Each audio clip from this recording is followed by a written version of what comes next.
Ustedes la van a encontrar en su balanza, que tiene que estar bien calibrada, ¿no? Al paciente se le debe pesar pues sin llaves, celular, monedas, que a veces tiene un sencillo, porque si no el peso sale alterado, ¿no? Otra cosa que tienen que tener en cuenta ustedes con el peso es que el paciente no puede estar edematoso, y la gestante obviamente, ¿no? Porque si no el peso real el peso no es real, ¿no?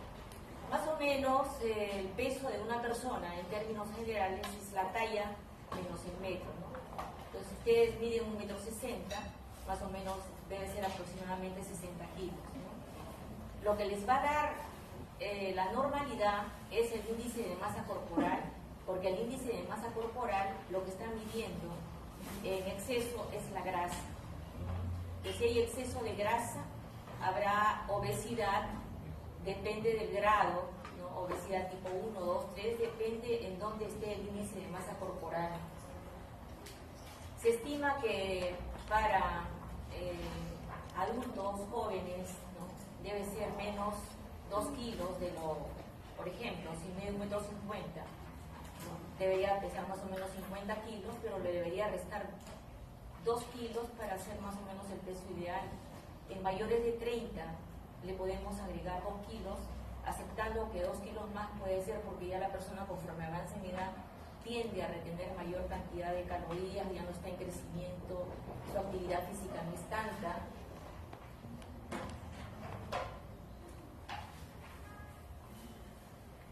¿En qué caso se puede ganar peso? En caso de ingesta aumentada, poca actividad física, disminución del metabolismo, como el caso del hipotiroidismo, ¿no? Y retención de líquidos por edemas. Se puede perder peso en casos de infecciones, neoplasias, insuficiencia respiratoria crónica, en falla cardíaca descompensada, porque realmente en estas patologías la gente tiende a perder el apetito, o en gente que tiene POC, por ejemplo, o EPIT, enfermedad intersticial difusa, la falla respiratoria hace de que disminuya, ¿no? la ingesta, porque cuando ingiere alimentos hay un momento en que se respira, ¿no? Entonces en ellos, como se agitan bastante, tienden a comer menos. Bueno, también tienen que considerar si el paciente está perdiendo peso, ¿no? Que puede estar con enfermedad diarreica, mala absorción, ¿no? También se puede perder peso comiendo normalmente en el caso de hipertiroidismo, ¿no? La gente está comiendo normal y sin embargo no gana peso porque el metabolismo está acelerado. También es así que el hipertiroideo tiene mayor temperatura, ¿no? Puede tener también sudoración, ¿no? Y la depresión es una causa importante también en la situación en la cual a veces no gana peso, a pesar de que come bien, ¿no?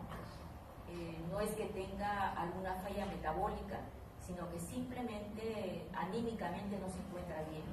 Muchas veces han venido pacientes en esta situación que le han hecho todo tipo de estudio, todo sale normal, y la explicación para no ganar peso, si ustedes le hacen una evaluación mental y del estado anímico, de repente descartando todo lo orgánico, dicen, bueno, sería bueno darle un antidepresivo, y con eso logran que el paciente recupere su peso.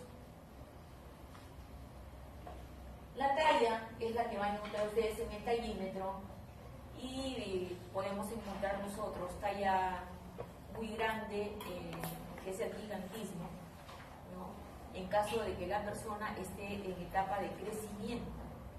Pero también nosotros podemos encontrar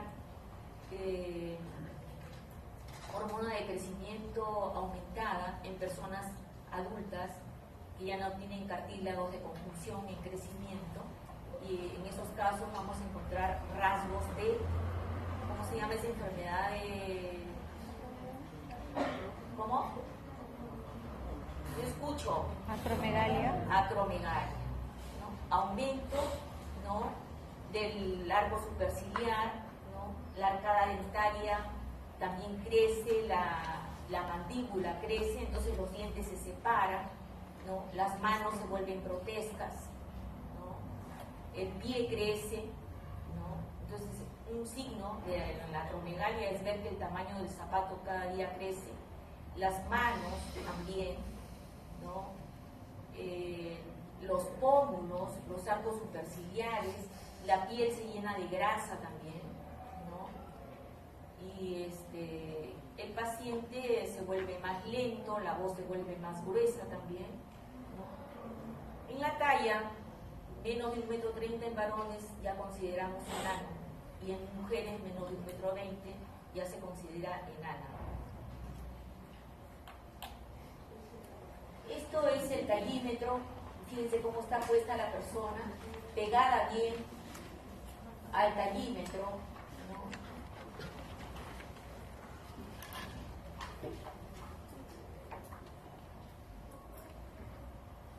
Y acá está graduado 2 centímetros para poder medir la talla del paciente. El talón bien pegado, ¿no? El pabellón de la oreja, fíjense ustedes, está bien paralelo el nivel superior al tallímetro, ¿no? La paciente no está así ni así, está pegada. Es importante esto porque realmente, por ejemplo, los endocrinólogos van a sacar la talla, el índice de masa y el peso, ¿no? Para controlar obesidad, hipotiroidismo y todo esto en base a una buena medida de la talla y el peso, ¿no? Oye, esto se ha mezclado con el archivo de mamas. Vamos a...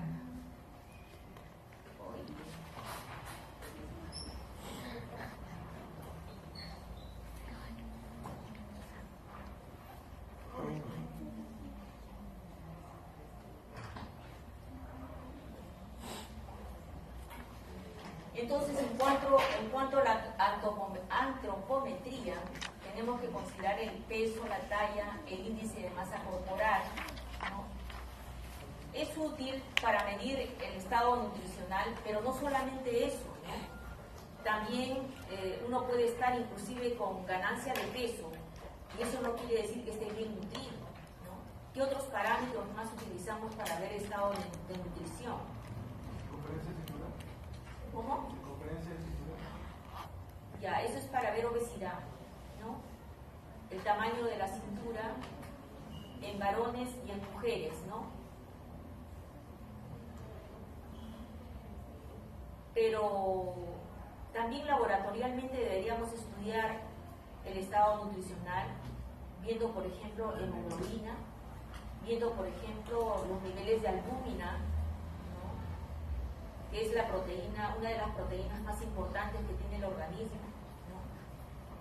Entonces, albúmina, hemoglobina, la prealbúmina, ¿no? Vitaminas también, ¿no? Nosotros muy poco dosamos vitaminas, pero deberíamos dosar vitaminas A, B, C, calcio, vitamina D también. Entonces, los pliegues cutáneos que están a nivel del ángulo inferior del omóplato, también en el brazo. Ahora existe una máquina que sirve para medir, realmente diferencia el tejido muscular, el tejido graso, ¿no? Y entonces, cuando uno se pone en esa máquina, realmente mide la masa grasa central del abdomen, la masa grasa que puede haber en el brazo, la distingue del músculo por efectos eléctricos. O sea, la actividad eléctrica muscular es diferente a la grasa. Entonces, bajo ese parámetro es que mide la grasa y la musculatura del brazo, del abdomen y de las zonas que ustedes quieran evaluar cuánto de masa grasa y cuánto de masa muscular hay.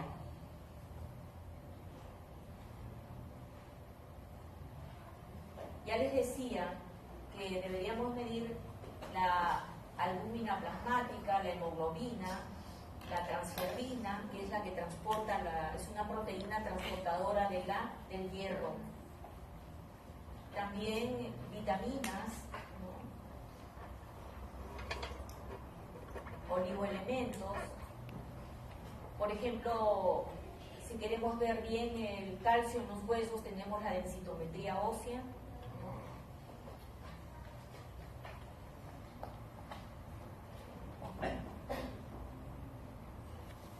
Sabemos que en la infancia, en la lactancia, en la gestación, vamos a tener mayor consumo de energía, mayor consumo de proteínas, y por eso la alimentación debe estar acorde a la situación en la cual estemos nosotros, ¿no? Si es un niño, si es una gestante, si es un lactante, ¿no? Por eso que las mujeres en etapa de lactancia se desnutren, porque el niño se lleva todas las vitaminas y proteínas a través de la leche materna. Ya cuando estamos en la adultez, en la vejez, el consumo disminuye, y por lo tanto ya por eso que el adulto mayor ya no come tanto, porque cuando come mucho también se vuelve obeso. Más que el adulto mayor casi no camina, que debería caminar para no perder fuerza, para no perder el trofismo muscular. El adulto mayor debería de caminar, ¿no? Pero cuando deja de caminar hasta se olvida a veces y pierde equilibrio, pierde fuerza. Ustedes tienen que obligar a los adultos, porque adultos mayores somos aquellos que somos mayores de 60, ¿no? Pero deberíamos seguir andando, deberíamos seguir subiendo, bajando escaleras, es decir, deberíamos caminar por lo menos 180 minutos a la semana.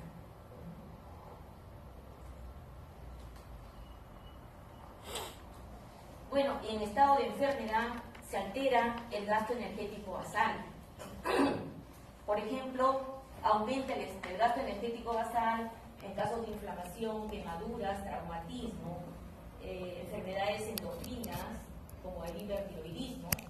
Aumenta también con pérdidas como vómitos, diarreas, fístulas. Disminuye en hipotiroidismo, desnutrición, malabsorción. También hay alteraciones congénitas, metabólicas, o también alteraciones metabólicas asociadas a patologías como enfermedad renal, hepática, ¿no? Por ejemplo, el hepatópata, ¿no? No tiene una buena producción de proteína. El hepatópata no forma albúmina, ¿no? El hepatópata no forma factores de coagulación. Por eso que el cirrótico, en un estado final, lo que más tiene es edema por falta de albúmina, y puede tener sangrados espontáneos en todo el cuerpo. Cuando hay falla renal crónica, tampoco va a haber un buen nivel de hemoglobina, ¿no?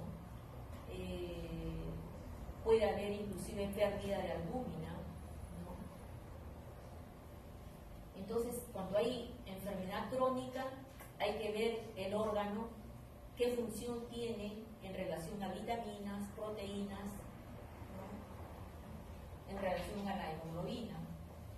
Fíjense que también nosotros deberíamos agregar un factor de agresión cuando tenemos fractura, politraumatismo, pancreatitis, que esto se agrega al factor térmico si hay fiebre, al factor actividad, ¿no? Que el paciente en estado de reposo de todas maneras tiene una generación o sea, genera gasto energético por el mismo metabolismo, ¿no? Uno puede estar echado y postrado, pero siempre va a tener un gasto energético por el propio metabolismo, por la propia formación de enzimas y todo lo que tenemos que generar dentro del organismo. Pero va a traer consecuencia la desnutrición a nivel del músculo esquelético. ¿De qué manera? Produce pérdida de fuerza, disminución de la resistencia al esfuerzo físico, En piel y faneras va a producir adelgazamiento de la piel, ¿no? Retraso en la cicatrización, el cabello va a ser ralo, seco. En el aparato cardiovascular, ¿qué cosa va a suceder? Volumen intravascular disminuido, puede haber trastorno de conducción. Fíjese qué importante es el estado nutricional. Obviamente que esto se ve pues, en pacientes que están bastante desnutridos, ¿no? Ya sea por enfermedad crónica o ya sea por desnutrición, ¿no? En el hígado lo que se va a ver es hígado graso, que se llama esteatosis hepática, ¿no es cierto? El alcohólico, por ejemplo, el alcohólico toma y el alcohol da energía.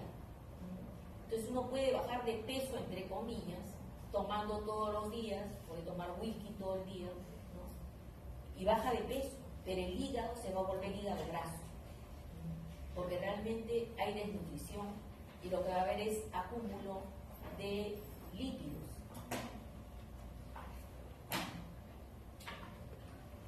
También si hay desnutrición se puede afectar ¿qué cosa? La tiroides, se puede alterar las hormonas, las glándulas gonadales, ¿no? Y puede producir amenorrea. En gente desnutrida puede haber amenorrea.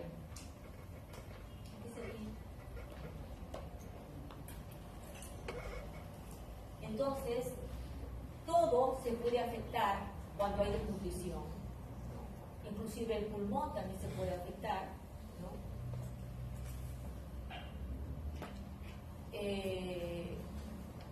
Con disminución de la fuerza del diafragma, con la disminución de la fuerza para expandir el tórax, ¿no? A nivel intestinal puede haber atrofia de vellosidades intestinales, ¿no?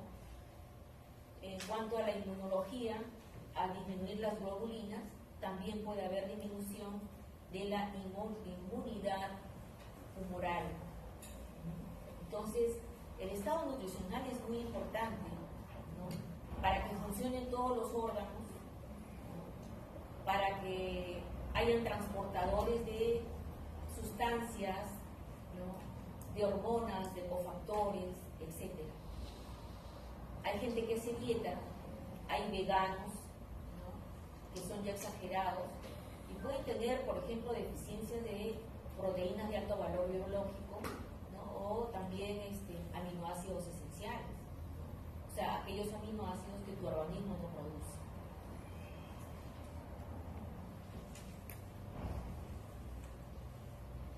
Bueno, acá lo que quiere explicarse es de que al haber esta alteración inmunológica, por ejemplo, los macrófagos van a estar alterados en su función de presentar al antígeno, ¿no? Y además en la producción de citoquinas por el macrófago mismo, ¿no? También puede haber alteraciones de las células B, de las células T, ¿no? Sobre todo la CD4, ¿no? Que tiene que ver con respuesta de hipersensibilidad retardada. Ahora, ¿cómo vemos o cómo valoramos el estado nutritivo o el estado nutricional? Tenemos que identificar qué cosa come el paciente, qué cosa no come el paciente, ¿no? Las variaciones de peso. A veces, habitualmente, una persona pesa más de lo que le corresponde. Entonces, de repente lo vemos y está en su peso, pero no consideramos que habitualmente esa persona de repente tenía 20 kilos de más de lo que le correspondía para su talla. Entonces tenemos que tener en cuenta el peso habitual, el peso que le corresponde, ¿no? Y sobre eso sacar las pérdidas.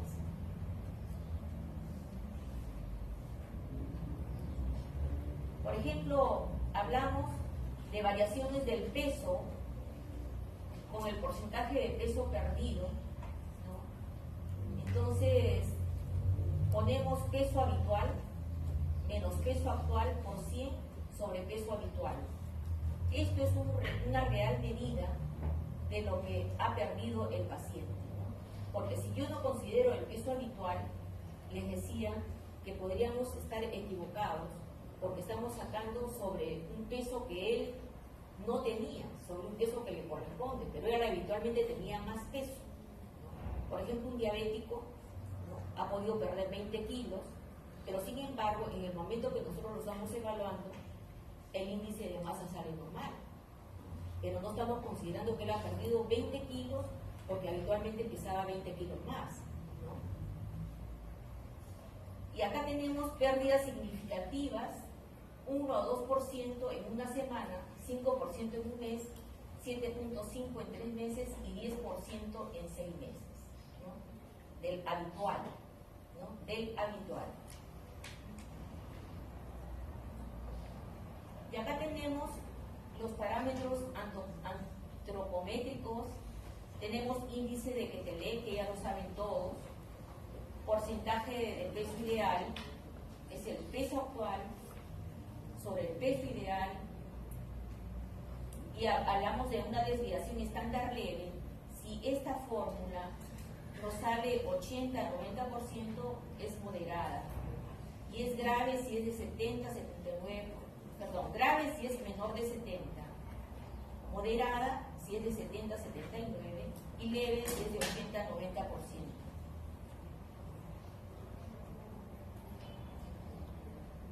Por ejemplo, una persona que esté pesando, que deba de pesar 70 kilos, ¿no?, que es el peso ideal, y su peso actual esté en 50, sería 50 por 100 sobre 70. Lo que le salga habría que ver dentro de qué rango está. ¿De acuerdo? ¿Han entendido? ¿Sí o no? ¿Lo escucho? Sí. Luego,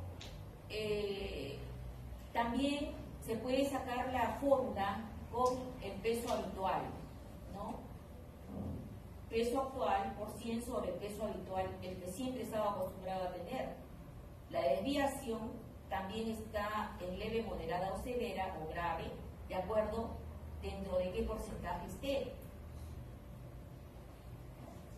Esto del hipocalibrador no todos tienen en su consultorio, ¿no?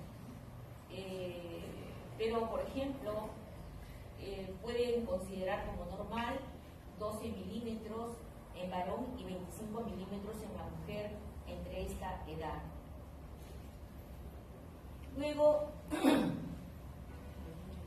se puede ver pérdida de peso en los 6 meses precedentes. Cuando ustedes hablan pérdida de peso, dicen, ha perdido 10 kilos, ¿en cuánto tiempo? En un año. Entonces, por ejemplo, acá se pide en 6 meses pérdida significativa, ¿no? Es aquella que es mayor del 10%, ¿no? Por ejemplo, yo puedo haber perdido peso 60 kilos, ¿no? ¿El 10% cuánto es? 6 kilos, ¿no es cierto? 6 kilos, pero en 6 meses, ¿no? Es una pérdida significativa. ¿Y para qué sirve esto? Porque si yo sé que ha perdido peso significativamente, tengo que estudiar, ¿no? ¿Por qué está perdiendo peso? ¿No? ¿Tiene un problema metabólico? ¿Tiene un problema oncológico? ¿Tiene un problema de malabsorción? ¿Tiene un problema infeccioso latente, ¿no? Latente que no nos damos cuenta y hay que estudiarlo? Entonces, el peso es importante para ver, uno, si el paciente está sano, y dos, para ver qué comorbilidades hay que manejar para que su estado nutricional esté adecuado. Entonces, ¿qué tenemos que evaluar? Anorexia, náuseas, vómitos, diarrea, ¿no?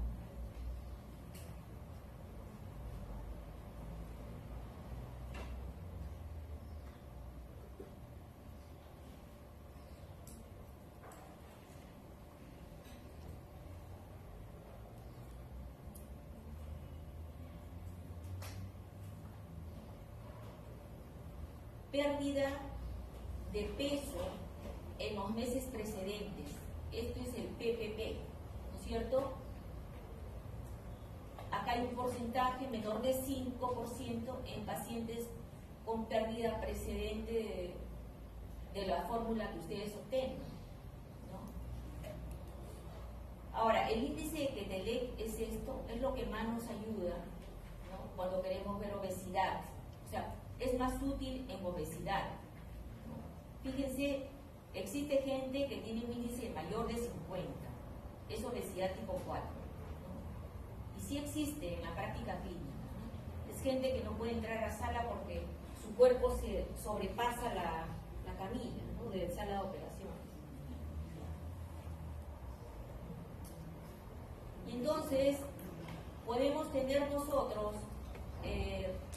hallazgos en piel, en subcutáneo, en los ojos, en las uñas, ¿no? Por ejemplo, hematomas, se asocia a deficiencia de vitamina K, ¿no?, falta de turgencia de la piel, deficiencia de agua, deshidratación, piel fina, deficiencia de ácidos grasos esenciales, ¿no? Y el problema de lesiones de piel por deficiencia de ácido nicotínico nos da lo que es la pelada, ¿no? Fíjense, esta es la dermatosis pelargoide, esta es la falta de turgencia por falta de agua, hematomas, deficiencia de vitamina K, manchas de Bitot, cirrosis conjuntival, queratomalacia, por deficiencia de vitamina A, palidez conjuntiva por deficiencia de hierro, vitamina B12 o ácido fólico. Esta es la hiperkeratosis folicular asociada a deficiencia de vitamina A y ácido fólico. Esto, bueno, acá ven palidez conjuntival asociada a deficiencia de ácido fólico y fierro. Esto es la queratomalacia, ¿no? Es una sequedad de la córnea que hasta se puede ulcerar, ¿no?, por deficiencia de A. Esta es la mancha de Bitot, que pueden asociarse junto con queratomalacia, ¿no?, que es una lesión de la córnea. Tenemos varias asociaciones, por ejemplo, el santelasma, la blefaritis, el halo senil, que lo vamos a ver ahora, la oftalmoplejía, ven ustedes la caída del párpado por deficiencia de tiamina, la blefaritis, lo que llaman ustedes orzuelo, el halo senil, fíjense, que se da por dislipidemia y que se ve en gente mayor. Este es lesión por vitamina B que se da a lo que le llaman la queilitis angular. Miren, esta mancha que se ve mucho en los, ¿cómo le llaman esto? Acaratosis míricas, ¿no?, que se ve en pacientes que pueden hacer diabetes, ¿no? Miren, acá hay pérdida de papilas. Esto es lo que llaman el santelasma o depósito de grasas. ¿Ven? El santelasma, ¿no? La coiloniquia, la uña en cuchara. Y les he puesto este gráfico para que vean el dedo en palillo de tambor, ¿no?, que se ve, esto es normal, y esto es lo que se ve, el dedo en palillo de tambor, la uña en vidrio de reloj, ¿no?, que se ve en pacientes hipoxémicos. La mucosa gingival con sangrado, ¿no?, úlceras en la boca, fíjense, estas son las aftas, por deficiencia, ¿no?, la queilosis, deficiencia de riboflavina y tiamina, las úlceras, vitamina C, las encías con escorbuto, también deficiencia de C, pero hay que tener en cuenta que también hay patologías que hay en la cavidad oral que ustedes tienen que saber diferenciar, porque hay lesiones crónicas que ameritan una biopsia de las úlceras. La difenilandoína, que es un anticonvulsivante, lo que da es hipertrofia de las encías, ¿no?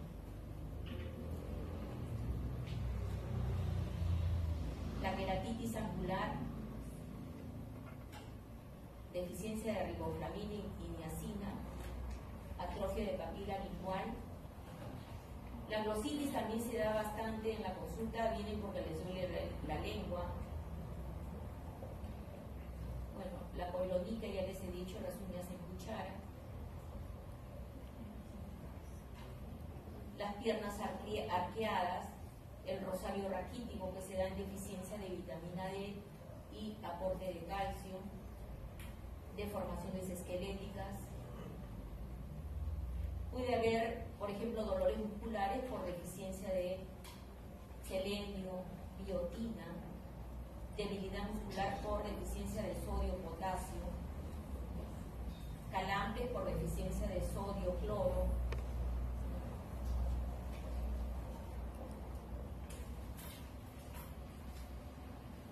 También en el sistema nervioso puede haber deficiencia en la concentración, depresión. Por eso que las vitaminas B12 se dan a las personas que a veces dicen yo no rindo en los estudios, ¿no? Y les dan vitaminas, nutrientes, pero a veces es trastorno de déficit de atención, y cuando hay trastorno de déficit de atención sí hay que darle psicofármaco, porque con las vitaminas no se va a arreglar. Entonces tienen que darle psicofármacos para que la persona concentre, atienda, entienda y grabe. Puede haber también poca respuesta a los reflejos.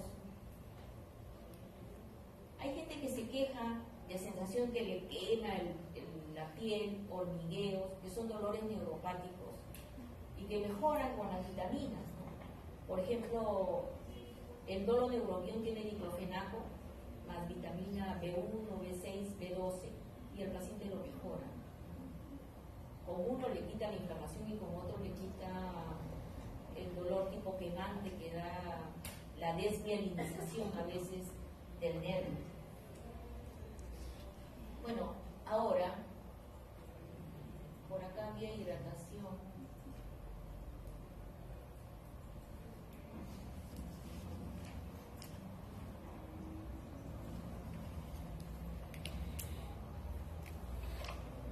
Fíjense,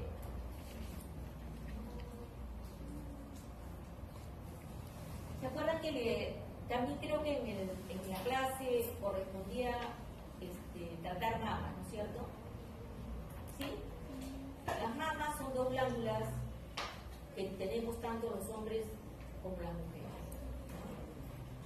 que se tiene que evaluar en la mujer en etapa postmenstrual.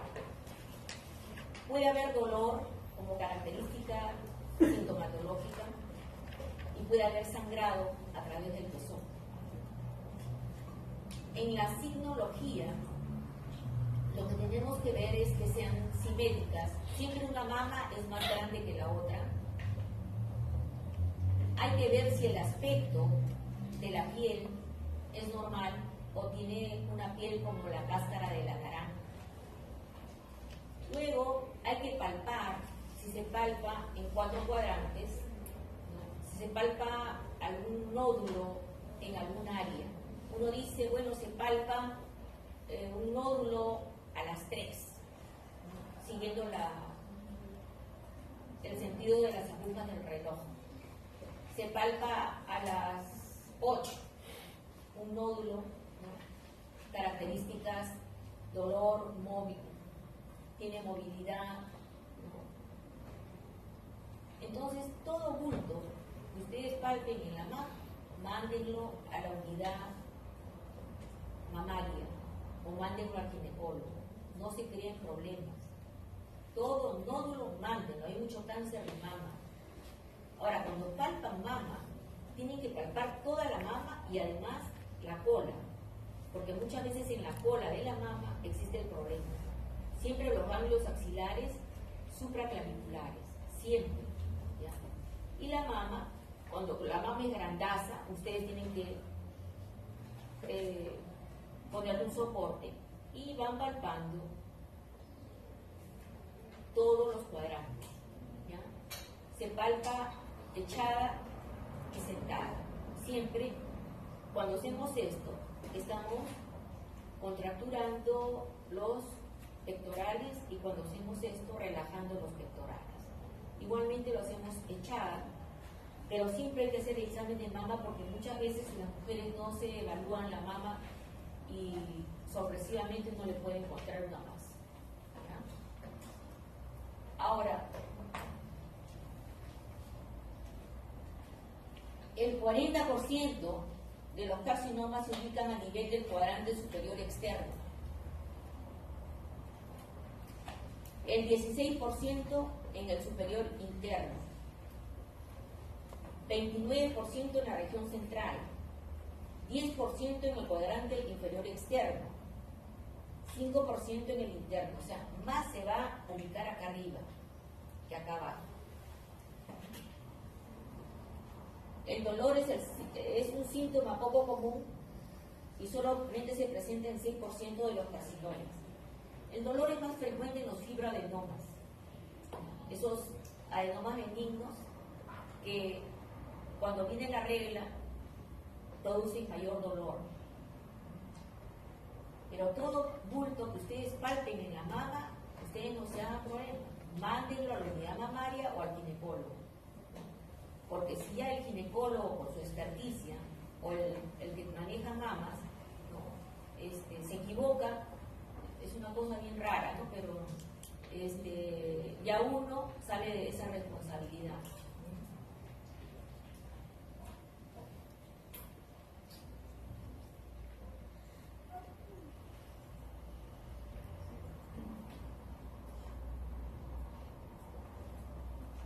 Bueno, la deshidratación, ¿no? Es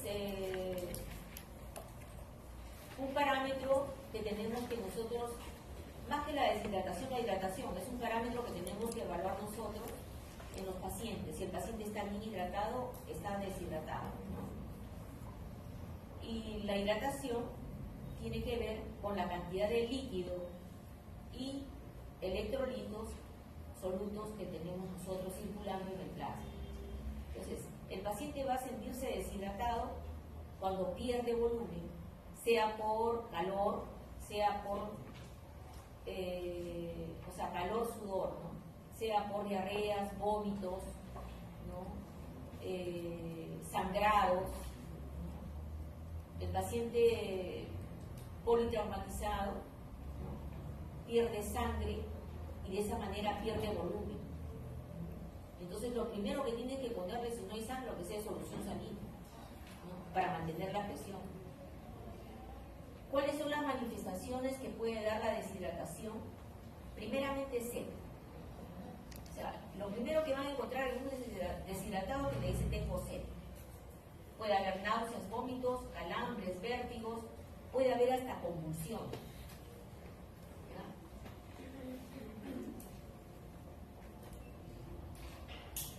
Puede haber ojos hundidos. En niños, cuando ustedes roten por pediatría en la emergencia, van a ver que las fontanelas pueden estar hundidas. El niño no tiene lágrima, llora pero no tiene lágrima y llora pero así sin energía, ¿no? Hasta pena da verlo llorar, ¿no? La deshidratación, como les decía, puede producir convulsiones. En el examen físico, obviamente, la presión va a estar disminuida, la frecuencia cardíaca aumentada, ¿no? Demora en el llenado capilar, puede entrar al shock. El tipo de deshidratación, según la pérdida, puede haber una pérdida de hasta el 5%, eso se considera una pérdida leve, ¿no?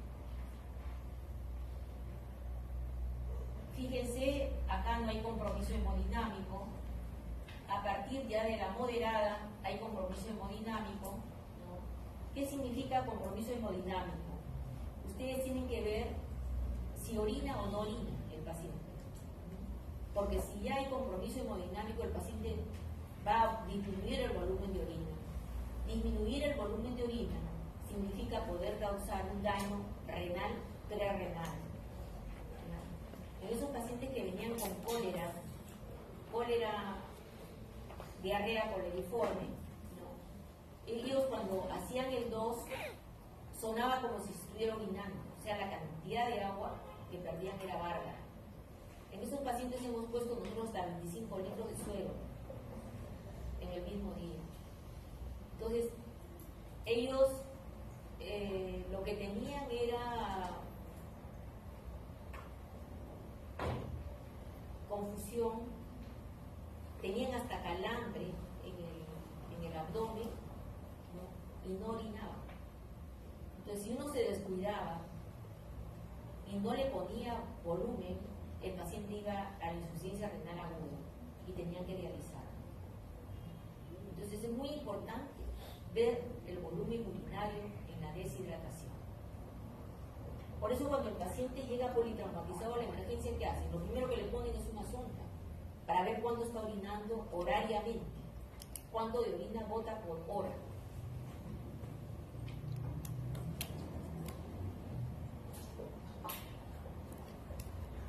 En la severa, ya pues el paciente está entrando en shock, ¿no es cierto? Pulso muy débil, oliguria por no decir anuria. Y en cuanto a la tonicidad, ¿no? Está en base al sodio, ¿no? Si nosotros encontramos un sodio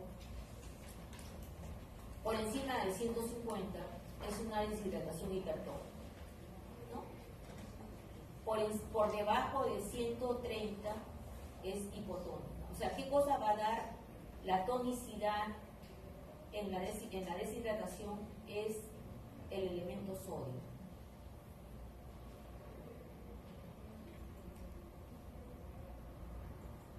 Está con sueño. No, sí.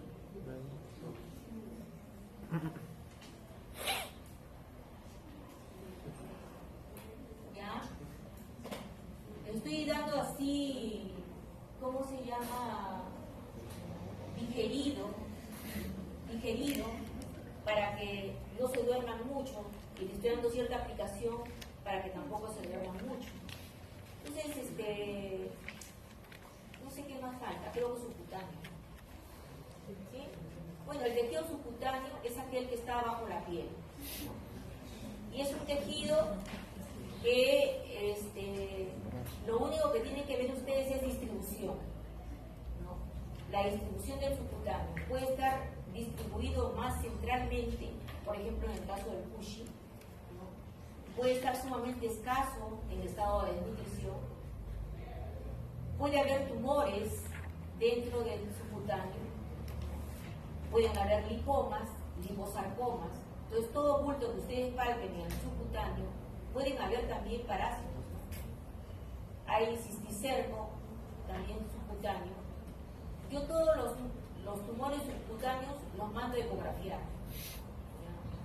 Si sale un lipoma, bueno, si les molesta lo sacan, si no lo dejan.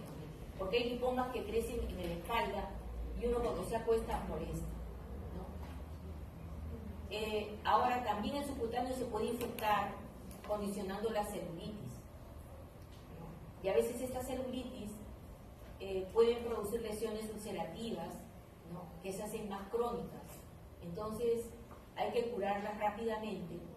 Y esa celulitis, cuando ustedes den tratamiento antibiótico, ¿no? También díganle al paciente que tiene que levantar la pierna, porque si no levantan la pierna, por más que le den antibiótico, de repente no tienen una evolución favorable, ¿no? Otra cosa que tiene que ver en el subcutáneo son los edemas. Y si tienen edema inflamatorio más dolor de repente al pisar, fíjese siempre en que puede haber una trombosis, ¿no? Sobre todo si tienen mala circulación venosa. El subcutáneo sirve para ver estado nutricional, para ver si existe algún tipo de lesión mala, como liposarcoma, para ver si existe problemas inflamatorios,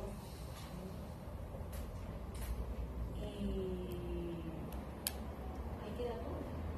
Y bueno, la disfunción anormal que se da en casos de enfermedades endocrinológicas.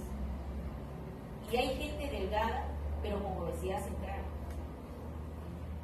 Entonces, gente delgada con obesidad central, fijo, que tiene un perfil coronario positivo, o sea, colesterol total alto, HDL bajo, LDL alto, triglicéridos alto, es lo más probable. Entonces, gente con obesidad central, mándale su perfil coronario.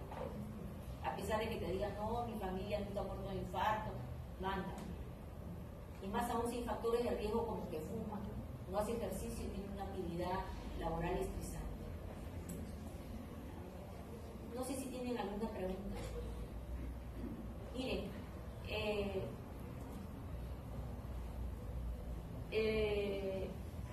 la doctora Ho ha sacado un libro sobre alteraciones metabólicas, manifestaciones clínicas y avitaminosis. No sé si los han mostrado ya. Interesante, ¿no? Interesante porque muy pocas veces nosotros nos dedicamos a estudiar sobre vitaminas que juegan un rol tan importante en lo que es el metabolismo